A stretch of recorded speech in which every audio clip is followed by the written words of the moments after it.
এখানে দুটো ইস্যু আছে। একটা হচ্ছে যে আমরা যেহেতু পরপর ৩ বছর মানে প্রদীপের সাথে পেয়ে গেছি, সবার একটা এক্সপেকটেশন বেড়ে যাবে। তো আমাকে এমন একটা শিল্পীকে নিয়ে কাজ করতে হবে যে শিল্পীর, যেটা আমরা এবারে ঠিক করেছি সেটা হচ্ছে যে এই যে এশিয়ান পেইন্টসের পদক্ষেপ, এটা আমরা ভীষণভাবে সাধুবাদ জানাই।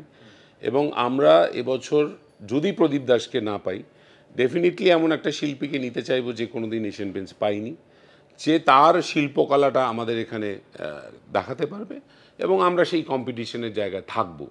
আদারওয়াইজ এখন যেটা দেখা যাচ্ছে যে অবভিয়াসলি বাজেট একটা বড় ফ্যাক্টর, যেখানে যে শিল্পীরা ভালো বাজেট পাচ্ছে তাদের সেই পরিবেশনা করার জায়গাটা থেকে যাচ্ছে, সে এরিয়াটাও সে ভালো পাচ্ছে। কারণ 2023-এ আমরা যে কাজটা করেছিলাম, একটা মাইলস্টোন কাজ করেছিলাম, সেটা হচ্ছে আমরা এই যে দুর্গাপুজোর যে ইন্ডাস্ট্রি, এই যে এত কোটি টাকা, এত লোকে ইনভলভ, লেয়ারে লেয়ারে, এটা কৃষাণু করেছিল। কিন্তু সে বছর আমার বাজেট ছিল না বলে খুব ছোট করে দেখাতে হয়েছিল। তখন একজন জাজ আমাকে বলেছিলেন যে আমরা তো ঢুকলাম আর শেষ হয়ে গেল। তো তার মানে তখন আমি বুঝেছিলাম যে এটা লেয়ারে লেয়ারে দেখাতে হবে, একটু লেংথে দেখাতে হবে, তা নাহলে এই গল্পটা তৈরি হওয়ার আগেই শেষ হয়ে যাচ্ছে। কিন্তু কনসেপ্টটা ওয়াজ ভেরি স্ট্রং।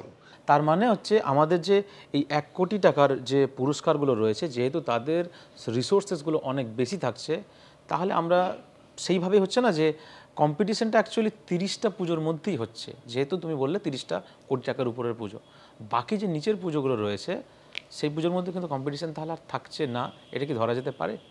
না, ছিল না। সেটা একটা এবারে ইন্ট্রোডিউস হয়েছে।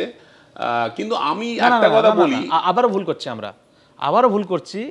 যেই প্ল্যানিং অলরেডি সমাজসেবী সংঘ করে দিল, কোটি টাকার একটা বাজেটের, যদি আমি অ্যাপ্রক্স ধরছি, তাহলে সে তো ইন্ট্রোডিউস করছে না, সে তো পুজো মণ্ডপকে ইন্ট্রোডিউস করলো না, সে তো একটা আর্টিস্টকে নিয়ে নিল। 1 কোটি টাকার পুজো, কিন্তু সে আর্টিস্টকে নিয়ে নিল, তাহলে তার ছোট ছোট ছোট পুজোর তো কোনো ভ্যালুই নেই, কোনো জায়গা থাকছে না।